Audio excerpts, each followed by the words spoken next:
एक बार की बात है, केरल के एक छोटे से शहर में सुल्तान नामक एक डरावना कब्रिस्तान था।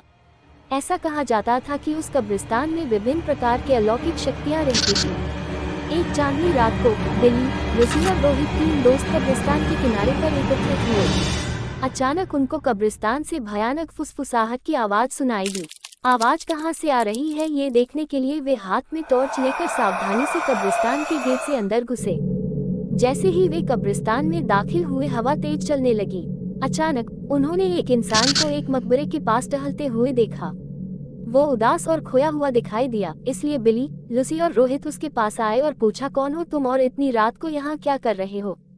तो उसने जवाब दिया कि मैं एक आत्मा हूँ और मेरा नाम अकबर है। अकबर ने उन्हें उस भयानक अभिशाप के बारे में बताया जो इस कब्रिस्तान की सभी आत्माओं को परेशान करता था। हर रात एक प्राचीन चुड़ैल जागती थी और कब्रिस्तान पर जादू करती थी और अकबर जैसी मासूम आत्माओं को अपने वश में कर लेती थी। अभिशाप को तोड़ने का एकमात्र तरीका कब्रिस्तान के पीछे जंगल में एक पेड़ के नीचे छिपी हुई मंत्र पुस्तिका को ढूंढना और आधी रात से पहले उसे नष्ट करना था। जादुई पुस्तक ढूंढने की दृढ़ संकल्प लेकर बहादुर टिकली अपने मिशन पर निकल पड़ी।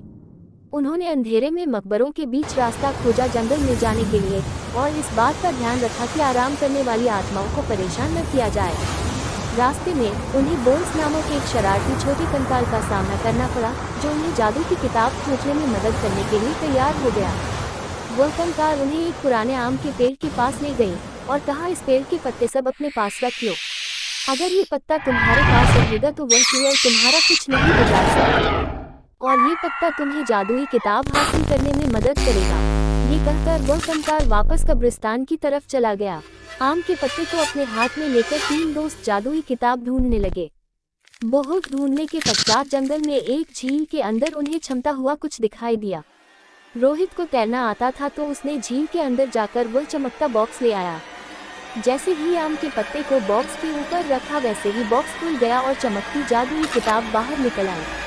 आधी रात करीब आते ही वे तीनों अपने हाथों में जादू की किताब लेकर श्राप को तोड़ने के लिए कब्रिस्तान की तरफ बढ़े। कब्रिस्तान में आकर वे किताब को खोले और एक प्राचीन मंत्र का पाठ किया। मंत्र पाठ करते ही जमीन कांपने लगी और कब्रिस्तान में एक तेज रोशनी छा गई। वह चुड़ैल जाग गई और गुस्से में दिखाई दी, लेकिन उसकी शक्ति धीरे धीरे कमजोर हो रही थी। उसने बिली, लूसी और रोहित को जादुई किताब पढ़ने से रोकने के लिए अपनी जादुई शक्ति का प्रयोग किया, लेकिन उन तीनों पर कोई असर नहीं हुआ, क्योंकि तीनों के पास आम के पत्ते थे जो उनकी रक्षा कर रहे थे। धीरे धीरे चुड़ैल की सारी शक्ति खत्म हो गई और चुड़ैल भस्म हो गई। इस तरह बिली, लूसी और रोहित ने कब्रिस्तान में फंसी हुई आत्माओं को मुक्त किया और कब्रिस्तान में फिर से शांति छा गई।